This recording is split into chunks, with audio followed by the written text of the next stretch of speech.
Yeah, well, I have no clue what point of the presentation this will be in, but I only have one shot at this. So, first thing we are making is banana bread. For timeline reasons, this was filmed Saturday, as in before the Saturday before Mother's Day. So, yeah. The first step is to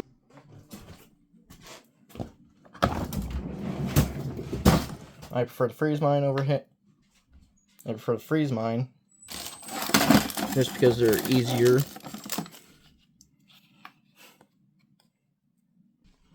Make sure to lay them out. Kind of like this, but obviously there's more. And just like that, we have all the bananas. Kind of just letting them sit right now. Try to start the defrosting process. But once we actually have a bowl, then we shall put them in there, throw them in the microwave, and then, yeah, let them defrost and then mash them from there. Okay, now I'm going to do a little bit of a POV. So, take your bananas, break them in half. The bowl's clean, I swear it just stained. So just take your bananas, just like that. I found it's actually way easier for them to defrost and everything. Take a break every once in a while, just so your hands don't get frostbite. Probably shouldn't be looking through a phone while doing this. Find a sticker, peel it off, throw them in, grab, snap, throw.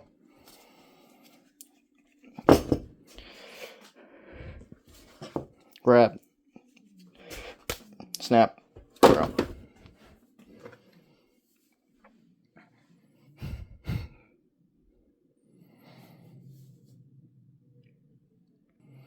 Now, since this is going to be our main mixing bowl, I'm just going to put everything back, and then one at a time put each of them into the microwave,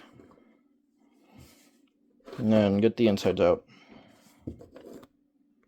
Did I say one at a time? I meant as many as it can fit in the plate. Next, into the microwave that hasn't been cleaned. And then, like, 30-ish seconds at a time. Don't tear through the phone, Josh. And if you want, go like a minute at a time. For this next part, you have some options. One, you can take a spoon or something and take them out, or alternatively, just squeeze them out. But definitely afterwards, go in with like a spoon and just core them. Once you're done with your first process, just continue until you go through all your bananas, and then go to the next step. Okay, once your bananas are done defrosting, which mine aren't, I will be using this website to be helping me along the way. So, throughout the process, this is what I shall be reading off of in case everything sounds scripted, which it is.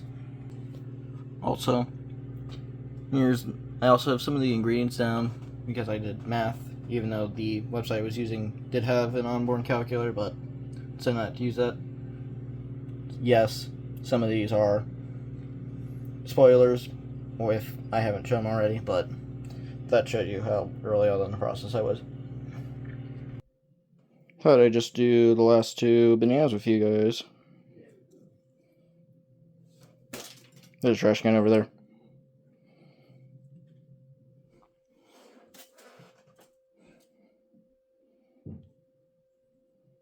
So the recipe calls for mashed bananas.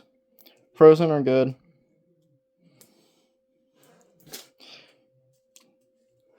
So, after we get them to this state, we bring in the glorious hand mixer, which, volume warning, and I'm going to set this down. Alright, volume warning, in 3, 2, 1.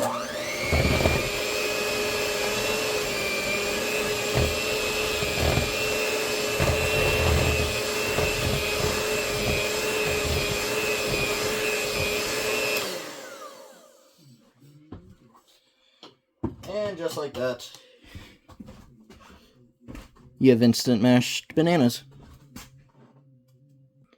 So, the next thing that I shall do is I shall mix with the butter, sugar, along with eggs, vanilla extract, and then beat together until ingredients are smooth. So, let me do that. How much of each ingredient? Butter. Whole stick. Not joking. Soften? Nah, we're not gonna. It could be softened, but, 60 degrees out. I just fetched this from the refrigerator. I'm not gonna let it sit out. So instead, we're going to use the glorious thing called microwave radiation, aka glorious microwave. I'm going to put this in 30 seconds at a time until it's all melted or about melted.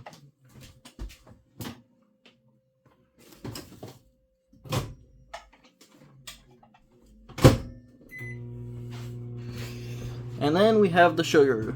For sugar, we need about 1 cup.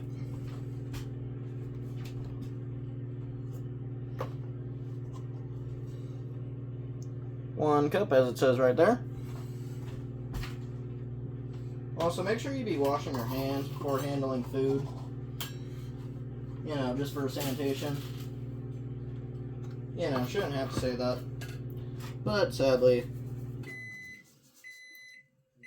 I do for funny reasons. So, how's your guys' day going? Funny rhetorical question. What about eggs, you might be asking? Well, for eggs, we need about 4 eggs.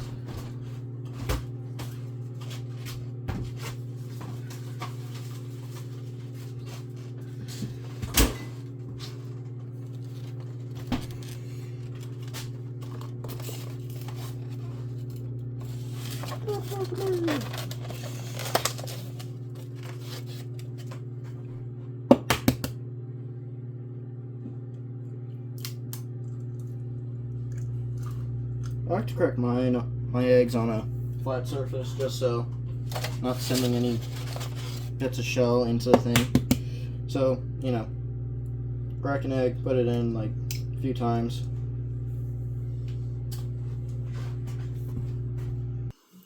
Well, butter's all done, but it melted the cup. Do not put plastic cups in the microwave, unlike me, because I'm an idiot.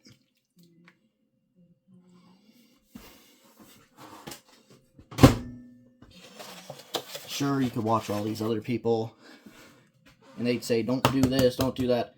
Yet, basically do the opposite of what I'm doing for this entire thing.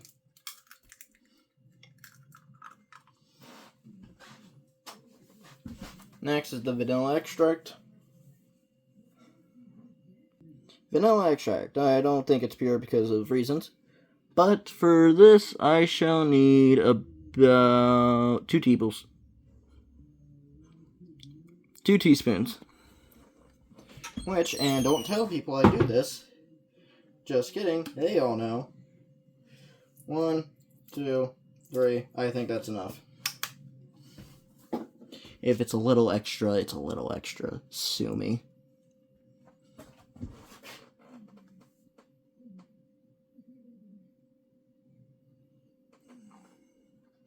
Next. You know what time it is. I shall pause to save your ears again. Well, for the first time, so that way you know what I mean. Once all that's mixed here, it should look a little something like this. And then you shall move on to your next step. The next step on the website I am not going to do correctly. Instead, we are going to put everything in the bowl because I have found that it actually works better. Don't ask me why. I mean, I'm a lunatic. Don't do this. Follow the directions as it says. I am just an insane person. Do not do what I am doing. The ingredients for the next part. Good old all-purpose flour. You cannot see that. I apologize. All-purpose flour. Some good old synonyms. Yes, I'm aware I said that weirdly. And then, if you take some good old explosive sodium metal, some chlorine gas, you get some good old sodium chloride, aka table salt. The stuff that can't kill you like the other two. And then the last thing is baking soda. Assuming I have it. Never mind. We're going to use 3 times the recommended amount for baking powder, because if you replace it with baking soda, it's like 3 times more. Don't ask me why I know that. Too many close calls. See? I wasn't lying. You just need to triple it. So, going back to our master spreadsheet, because I'm a lunatic, as I've said. For soda, we need 6. For soda, we need 2, so we need about 6. Assuming you can get the lid off. Just in case you're wondering. 1, 2,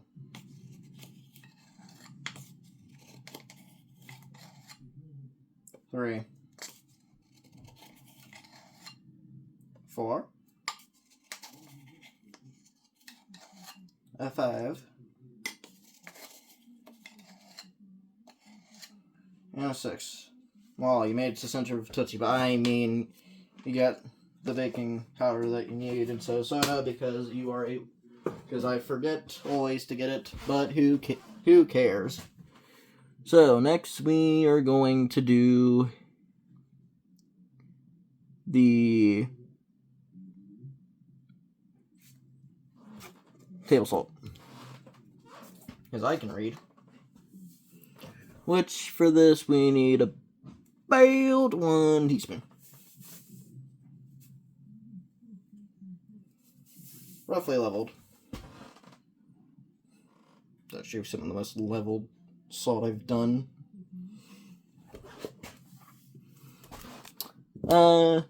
Cinnamon.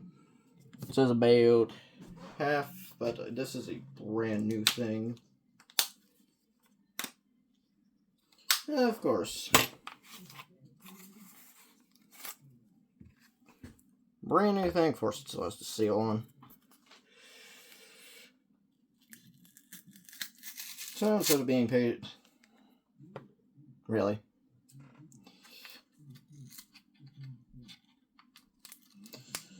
Oof. Fresh opened cinnamon. It's one of those, some of the most strong stuff on this planet. At least it's like half, so we're gonna do a little bit more, just on accident though. Not on purpose. Now the flour. The good old flour, we're going to need about 4 cups. That's 3/4. So I am holding 3/4. So I know that the cup is over here. Give me a few seconds. In my glorious thinking time alone, for the literal 5-10 seconds, I thought, hey, this is a little weird that you're doing the flour last. And so that I say, yeah, I know. So, one,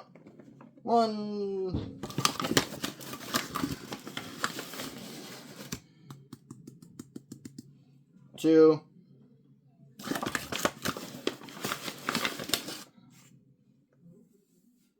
2.5,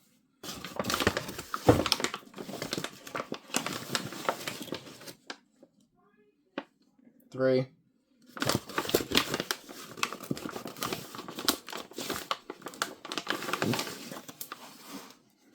3.5. I'm not doing this on purpose, sorry.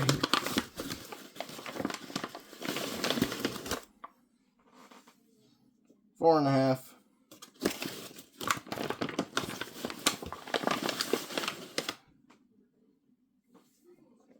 5-ish. And then one more because I've been cutting short on all of these. So yeah, you can see the pile. That's not necessarily going to be the last time we use that, but it is for now. Gotta go mix. Yeah, remember how we kept on saying that earlier? Don't do what I usually do. Yeah, I forgot the brown sugar and the oil. You know, just two important things to make this. I'm sure you can massage your brown sugar and so it doesn't like clump up like real bad. I'm not gonna exact this simply because that's a pain. So, no, I think I actually need a whole cup of... Yeah, I need 1 whole cup of brown sugar, so... I don't know if I approximate that. That'd be about right. Doesn't say what kind of brown sugar, just the brown sugar. And then oil, I think... I forgot the oil. Huh. We're basically just doubling it, so about half a cup.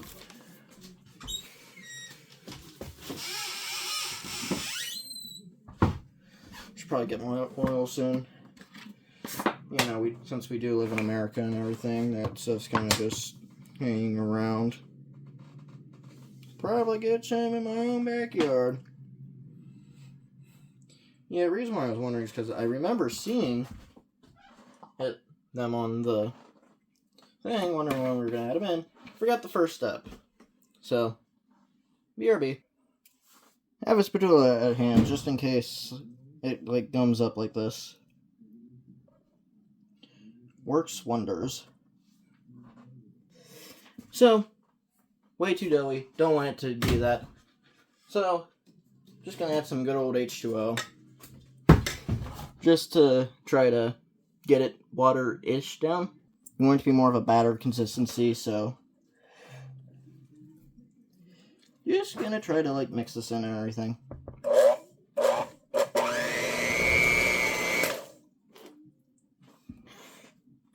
Next comes the fun part. Volume warning. 3, 2, 1. This thing is amazing. Just like 3-pound thing of walnuts. Now, simply because this is nuts, I don't want to risk anybody having a nut allergy. That's why I'm not bringing this in. So, naturally, you would like to crush some of these up, but I also just like to throw in like a handful or two of just regular. The recipe calls for a cup. I'm not going to measure, because honestly, it's a lot. Might as well not. Since I'm playing on a handicap, don't worry, just eczema, don't look that up. But, long story short, that's why I'm using this. Because I really can't move my finger all that well with this bandage on. So, if it breaks, tax deductible. If not, funny.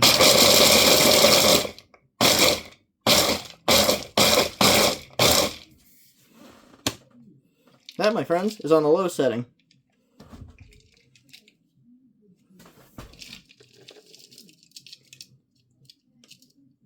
Honestly, I could do more. So, be right back. You have to be careful using this one because I may or may not have accidentally made walnut flour. But, who cares? A little bit of a nutty taste to it. Make sure to wash all your stuff when you're done. So, a little bit of backtrack. Because the batter would just want to climb up the thing, I'm just going to stick to good old handy spatula.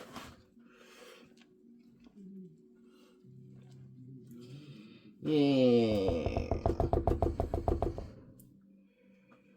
Okay, we're gonna add just a little bit more water.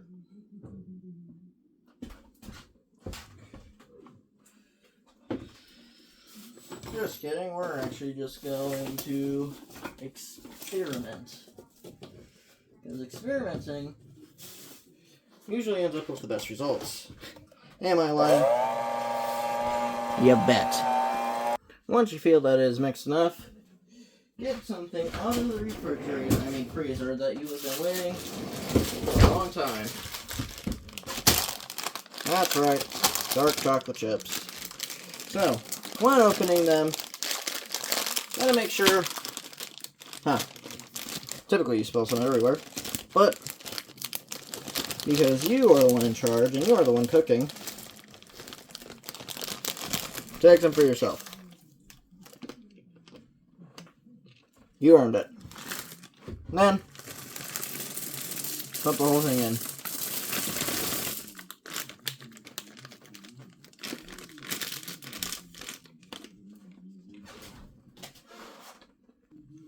Then, stir till done.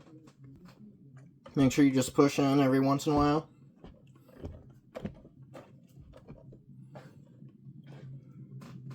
Once you're done stirring, then we shall come over here, yeah, hit Control plus, touch a tripod to your neck because you're the one recording it, hit Control plus, don't look through the camera, Josh, and then go till it is all the way. Preheat to 350. So for mine, that would be, go here. Since it already presets to that, I will just hit start. And then I shall get the pan. So, pan. I cannot say this enough. Dollar Tree is the best place to get these. But next you shall retrieve your spatula, which is sticking to the paper towel that you put it on. And then you will scrape your spatula off into the bowl. And then scrape your beaters as well.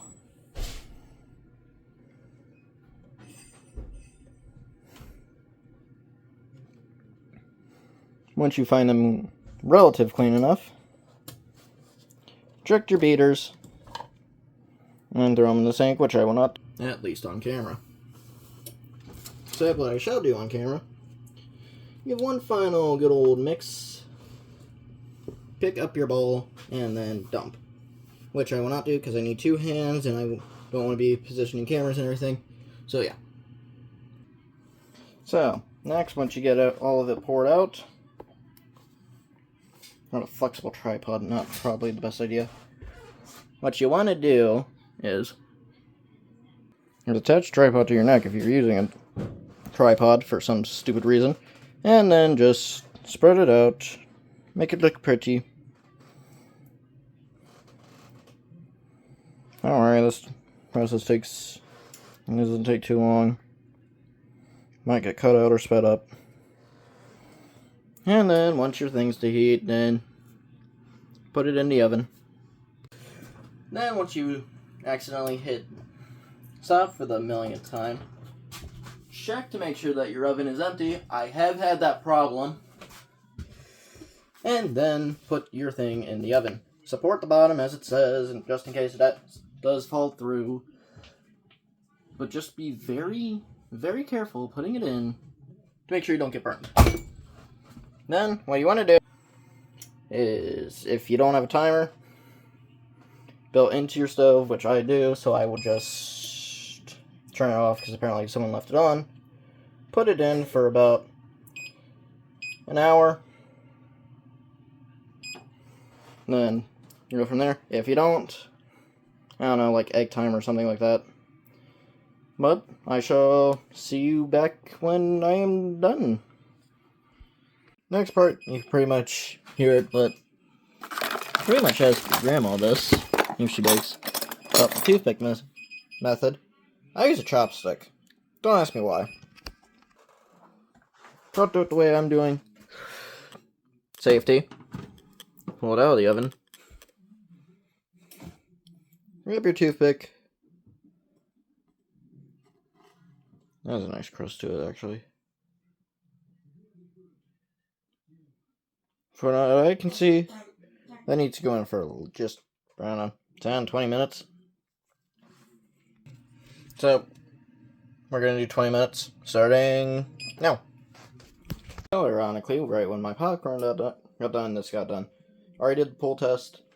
It is confirmed. So, let me just figure out how to get this out. Alright.